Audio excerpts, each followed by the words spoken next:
Good morning.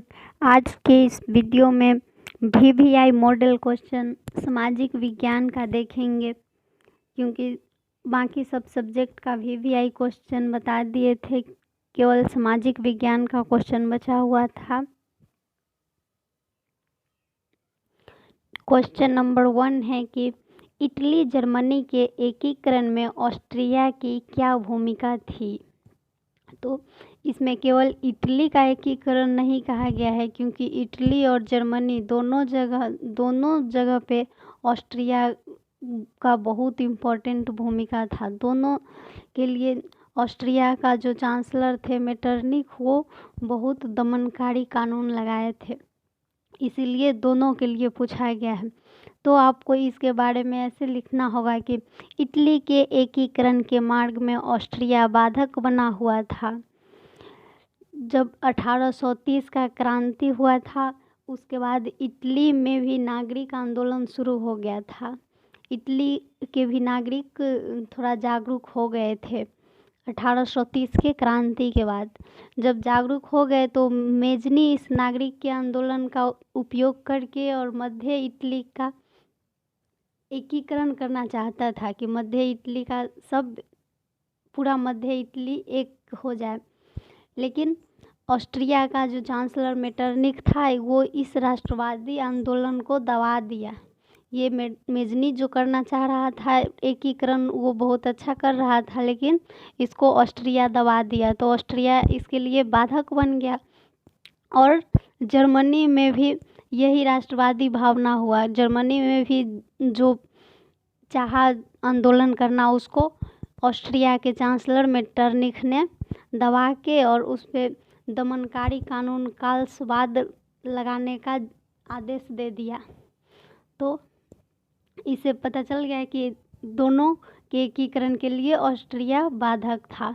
अब आपको समझ में आ गया होगा कि ऑस्ट्रिया क्यों बाधक था। आप अपने शब्दों में ही लिखिएगा एग्जाम में।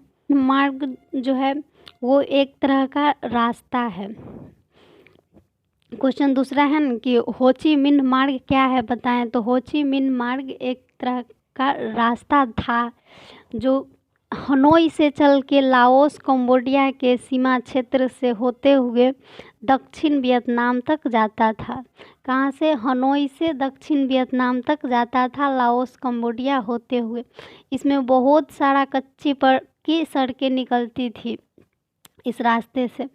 ये जो था वियतनामियों के लिए रसद सप्लाई मार्ग था, मतलब वियतनामियों को जो भी बाहर से आता था वो सब इसी मार्ग से आता था।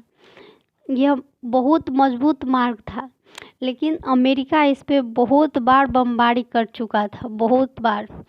परंतु वियतनाम एवं उसके समर्थित लोग तुरंत उसकी मरम्मत करा लेते थे, क्योंकि वो ऐसा रास्ता था हो ची मिन्ह जो वियतनामियों के लिए बहुत इम्पोर्टेंट था। तो वियतनामी उसका तुरंत ही मरम्मत करा लेते थे, अमेरिका बमबारी कर देता था। तो अमेरिका इस पर नियंत्रण करना चाहता था। इसी क्रम में उसने लाओस और कंबोडिया पर आक्रमण भी कर लिया था बमबारी करते करते। लेकिन ये इस संघर्ष में वो नहीं जीत पाया अमेरिका। तो आपको केवल हो ची मिन्ह के बारे में लिखना है। तो हो ची मिन्ह के बारे में समझ गए हैं कि ये एक मार्ग था जो हनोई से चल के दक्षिण वियतनाम तक लाओस कंबोडिया होते हुए जाता था, और ये वियतनामियों के लिए रसद सप्लाई करने का काम करता था, जो बहुत मजबूत मार्ग था जिसको बार बार अमेरिका बमबारी करके तोड़ देना चाहता था। लेकिन वियतनामियों उसको जल्द ही मरम्मत करवा लेते थे। तो हो ची मिन्ह मार्ग के बारे में आप अब लिख दीजिएगा एग्जाम में। जो वीवीआई है बहुत बार एग्जाम में पूछा गया है। रॉलेट एक्ट से आप क्या समझते हैं, इसका विरोध क्यों हुआ?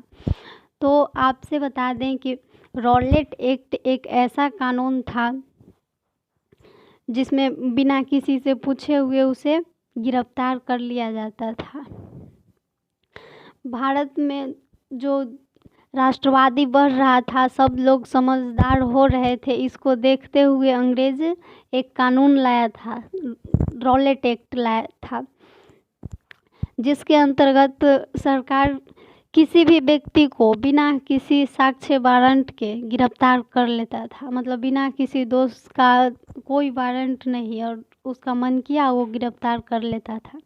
इस अधिनियम के कोई गठन नहीं था, इसका कोई न्यायालय नहीं था, बस उसके मन से चलने वाला ये कानून था। इसी जिसके निर्णय कोई विरुद्ध नहीं, मतलब कोई इसके लिए अपील नहीं कर सकता था कि ये क्यों किया, क्यों किसी को गिरफ्तार किया। तो ये भारतीय राष्ट्रवादी लोगों के लिए बहुत मतलब विरोधी था। ऐसा मतलब नहीं होना चाहिए था कि बिना अपील के किसी को गिरफ्तार करना अपराध है। इसलिए भारतीयों ने इसका विरोध किया, जमकर विरोध किया। अब नेक्स्ट क्वेश्चन है, भूमंडलीकरण किसे कहते हैं? भूमंडलीकरण ये बहुत इम्पोर्टेंट क्वेश्चन है ज्योग्राफी का। भूमंडलीकरण राजनीतिक, आर्थिक, सामाजिक, वैज्ञानिक तथा सांस्कृतिक जीवन में विश्वव्यापी समायोजन का प्रक्रिया है। ये मतलब जितना भी फील्ड है, राजनीतिक मतलब पॉलिटिक का फील्ड, इकोनॉमिक का, आर्थिक का